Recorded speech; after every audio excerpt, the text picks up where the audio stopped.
championships and went on to come fourth in the world out of how many? 10,000 competitors.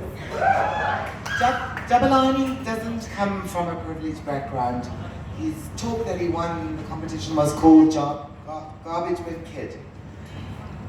Jabulani lived under bridges, ate on dustbins, travelled barefoot to school on an empty stomach. But a young man who, from the age of 8, saw life differently. When he was eating out the garbage bin, he didn't see that as his life. He saw it as a smorgasbord, and knew one day he would dine in fine restaurants. He is he said he's a soccer commentator, so if you hear any of the soccer matches on, he said you see that Jabulani and his colleagues, he does soccer clinics, he's passionate about giving back. When he was on a trek, he didn't have money to complete. He went to the headmaster and he said, can I clean the soccer fields, mow the lawn, teach soccer, do anything. He's always been resourceful and found a way to be successful. And now he's one of the most successful and sought after speakers in South Africa. I think he shows us that it's not where we come from, it's that we make about our lives. And certainly he made the right choices and the right attitude, and I admire and respect him, and I call him a son of my heart.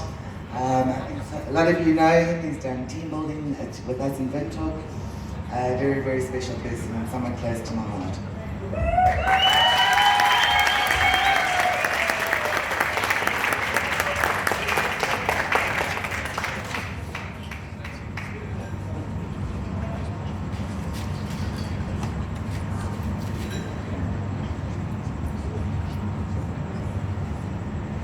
I don't know whether to call him the master of ceremony or Chairman Luton.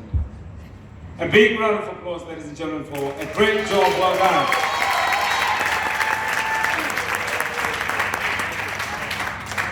Now, he used all the humor I was going to use, so I'm left with nothing. Thank you so much. Improvise. Now, he spoke about the previously disadvantaged people that have been employed right here at TKH. And I want to say thank you so much because I'm one of them.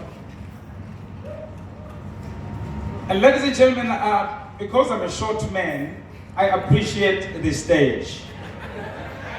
As short men, we've got what is called the short man syndrome.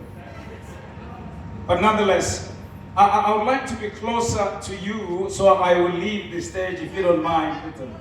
Ladies and gentlemen, with your permission, please, your right hand up. Yes. I want you to make a 3 and a 0 with another 2 fingers, your index and your thumb. Up high, please.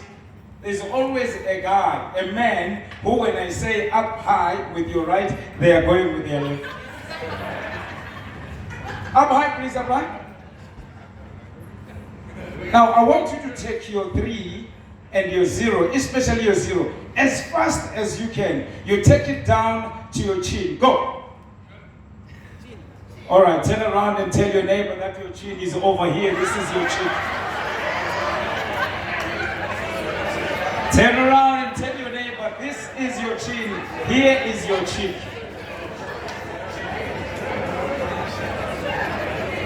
Luton, I just wanted to test whether we are still good for the talk or we just need to go straight for the supper. My father drank more alcohol than water. And he claimed that he did so because he wanted to save water in Africa. But my mother says, no, that is the reason why they separated when I was only 2. I'm not really interested in that particular story because at 2 years I started living with my good Samaritans, my grandfathers, my uncles, or even the neighbors around the community that I was living in. Needless to say, because I'm a lazy boy, I started running away from my grandfather's place to my uncle's place to my neighbor's place, even to good Samaritans. Why? Because all of them, they wanted to build a young, strong African man. And that is the story that I'm always going to be telling around to everybody who cares to listen, because in Africa we believe you don't talk ill about those who are not present because they are not there to defend themselves. Needless to say, I ended up on the streets, as Belinda has mentioned, living under the bridges. The cardboard boxes were my bed, the big black plastic bags were my blankets. I know what it means to go to bed without eating anything. I know what it means to go to school with no shoes. When it was raining, when it was hot, when it was cold, we were under the bridges. Some of my friends who I was with under the bridges, either they are dead right now or they are in prison. And yet today I have the privilege to stand in front of cool people like you.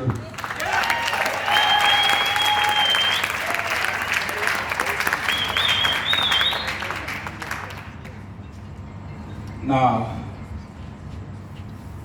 imagine that the next person who is sitting right next to you is the person holding the keys to your dream life. What would have been your attitude in the last 5 minutes to this particular person sitting next to you? Oh, do you want to marry me?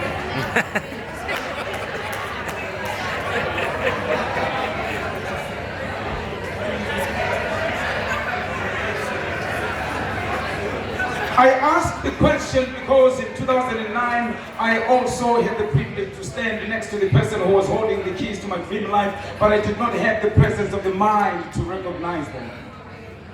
I had just been promoted from a presenter's position to the program's manager's position. Let me say, it is safe to say I was drunk in power. I had been given the power to hire and fire. One afternoon, I'm sitting in my office. Ding dong! I hear the doorbell ring and I dash across the room to go and open it. Lo and behold, behind the glass door, there stands a young man, well manicured, blue-eyed and well-kept. Opening the door slightly. Hi, can I help you? Yes, my name is Douglas Krug and I'm here looking for an opportunity to be a presenter on the radio station. Hearing that very wide kind of voice, I felt threatened already. And the little voice in my head, the voice of fear, said to me, Jabu, if you hire this man, you are stupid. He's going to take your job. Have you ever felt threatened by somebody you have just met? What is your small voice of fear saying about the person sitting next to you right now? I asked him, do you have a demo or a CV? And he said, no. But if you have 5 minutes, I can audition for you and I promise you will like it. I was just about to bang the door on Douglas Kruger's face. Sean, the station manager, called me and I dashed to his office and he asked me who was at the door and I said, nobody. Sean told me that he thought he had liked the voice that he had heard and he wanted us to audition him. But I tried to explain to the station manager that this young man is trying to score an audition without a demo or even a CV. I explained the station policy to the station manager as if he was not the man who had crafted it. To my leaders, to my managers, I want you to raise your awareness levels. There are some who will feel threatened by the new talent that might be coming into your department or into your company or into the side groups that you are leading. The voice of fear will be encouraging them to look at the next person and look at them as if that person is a competitor. When you raise your awareness level as a manager, you will be able to bring them together and they will work together.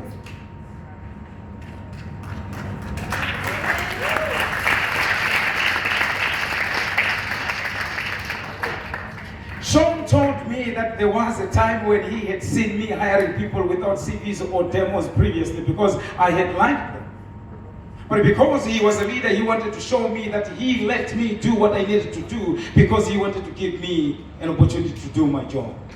But on that particular day, he explained to me that at times when the policy doesn't work, we need to use our heads. With all that, he left me standing and I followed behind him as he went out to look for Douglas Kruger just by the corridors. I followed behind him, embarrassed with my tail in between my legs. And I was hoping that Douglas Kruger had already left the building. I forgot that I had left the door open. Douglas Kruger was standing in the lounge and Sean invited him so that we could sit and we auditioned him. Within 5 minutes we auditioned this man and we were laughing. We were crying tears of joy because he had already mesmerized us. We hired him on the spot and put him on air, begrudgingly for me, of course. In a few days that followed, a lot of people were calling in the station, finding out who is this new man who has brought in this new energy. Even some of my presenters that I expect, it wasn't 10 years, but it was at least 2 years. They were already gravitating towards him. That hurt me. A week, 2 went by, and I came to my senses. And I realized that Douglas Kruger had something different. That was a great attitude. And from his attitude, because each and every day he would come in and he would greet me like his manager, even though he knew I was the man who wanted to block him from coming into the station. From his attitude, we can all learn that great men are not judged by the way they treat other great men. Great men are judged by the way they treat small men. I plucked my courage and I swallowed my pride.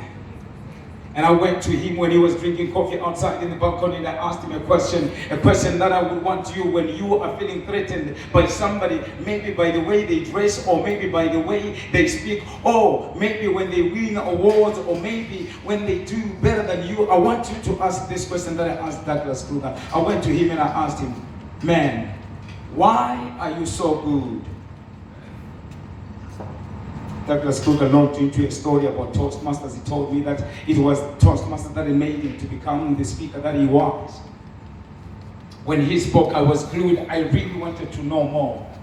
He ended his story by telling me that in a few days he was going to bring me the details of where I would call and join the Toastmasters Club. I joined Toastmasters in Midrand. I became a student of communication and leadership. Ladies and gentlemen, as I stand before you, as Belinda has already said, I stand before you as proof that when you ask the question, when you swallow your pride, when you pluck your courage and ask the question, when you don't know something, you will progress in life. I am a speaker, I'm a trainer, I'm a life coach, I'm a soccer commentator, I'm a personal trainer, I'm a group exercise instructor and Virgin Active. All because Douglas Kruger crossed my path. Who are your angels? And who are the people that you are busy closing doors for? Those could be the people that can come into your life and open doors for you. Lest you forget that when Douglas Kruger arrived at the door, I felt threatened. It wasn't only the voice and the confidence that he carried. Douglas Kruger was wearing blue denim jeans and a black t-shirt. His muscles were bulging out of his body as if he's a Springboks player who buys his clothes in the kiddies section. He looked far better than me. Yes, of course, the voice of fear told me I shouldn't hire him. But thanks to Sean, managers, leaders, coaches, when you raise your awareness level, you will help a lot of us. But for us as followers, we need to learn servanthood and follow our leaders when they advise. If it wasn't for Douglas Kruger, I wouldn't have been standing here today. I've gone to win the championship of public speaking in Southern Africa 3 times this time around, and I've represented Southern Africa in America once, and the dream was to be number 1 in the world. The dream lives on. To be number 4 in the world out of 30,000 speakers. That is because Douglas Kruger came and crossed my path and I asked the question and he guided me.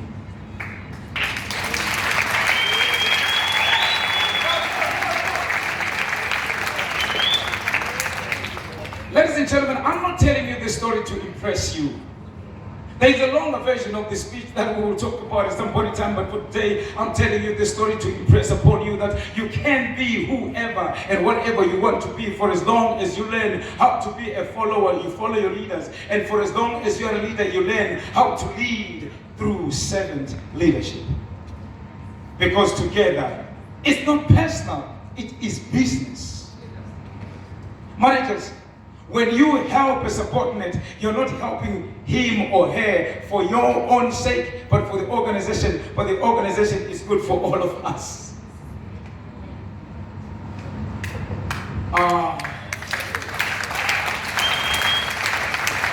You see, when you have a candle and you take your candle and you light another person's candle, it doesn't mean that your light will fade or die. As I speak to you, Douglas Kruger is writing his 9th book. When I met him, he had only written 1. Oh, by the way, he's also bought many new cars, a new home. He's got a brand new child, a new wife. I don't know what is new in his life again. He keeps on getting blessings upon blessings. He came into my life and I saw him as a competitor. I saw him as somebody coming in to take away from me. But he later on showed me that he was an angel bearing blessings, and for me to receive those blessings, I needed to swallow my pride, to pluck my courage and ask the question. I am asking you, I don't know who your Douglas Kruger is. Maybe the person sitting next to you, maybe the person you're going to meet tomorrow, or maybe the person you're going to meet at a garage, a filling station somewhere. All I want you to do is to ask the question, have the courage to ask, how are they doing what they're doing better than you are doing what you're doing? And from there, you can learn and you can improve. And together, we can improve.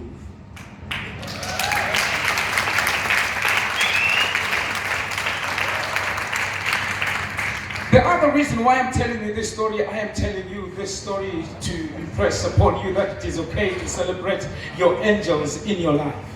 I'm talking about the people that have helped you. I have taken it upon myself ever since 2018 to say, I'm going to tell this particular story and look for my angels who have helped me to be where I am.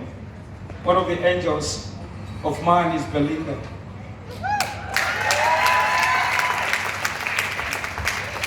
She told you she's very modest in the way I met her. It was at a Toastmasters club. She didn't know me. I didn't know him.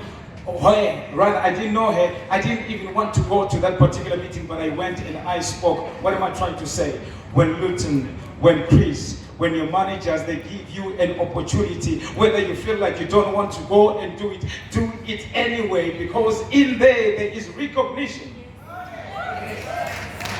You do it as though your life depends on that particular opportunity or that particular duty, because right there, you may be recognized. I'm here today and this has become my second home because I met Belinda when I didn't even want to go to that particular talk. After the talk, she came to me and she said, young man, I want to talk to you. Here are my numbers. Let's talk sometime when you've got the time. The next thing, she told me about Namibia. And ever since I came back from Namibia in 2014, 2015, I'm now an international speaker.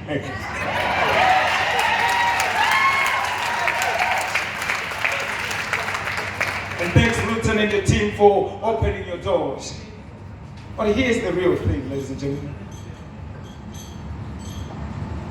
I want you tonight, or now, to try and think whoever helped you in your life. If that person is right here, during the break, during supper, please go to them and just shake their hand and say, I appreciate you.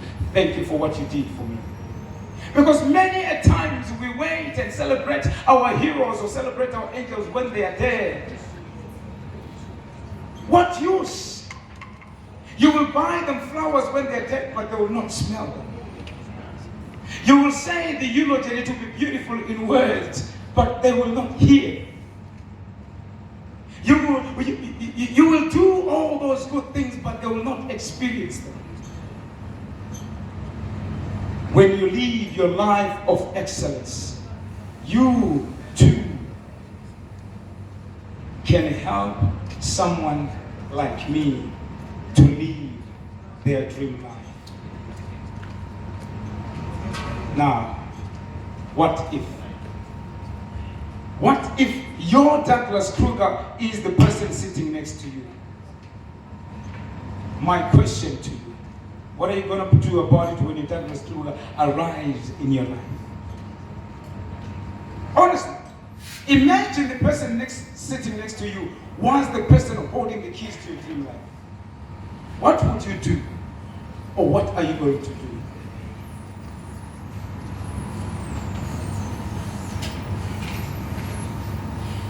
Right now, this person sitting next to you is your Douglas Kruger. Will you have the presence of the mind to recognize them so that you can ask the question and you swallow your pride and you pluck your courage and ask the question so that they can lead you in the direction that where your dream life is?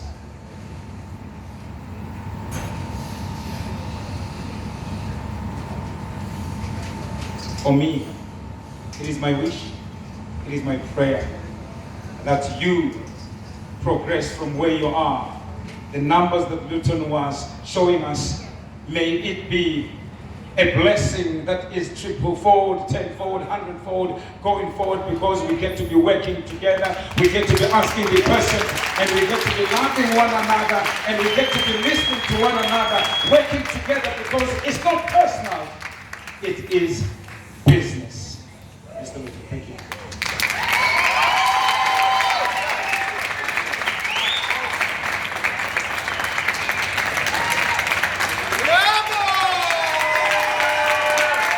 Thank you, Jabulani.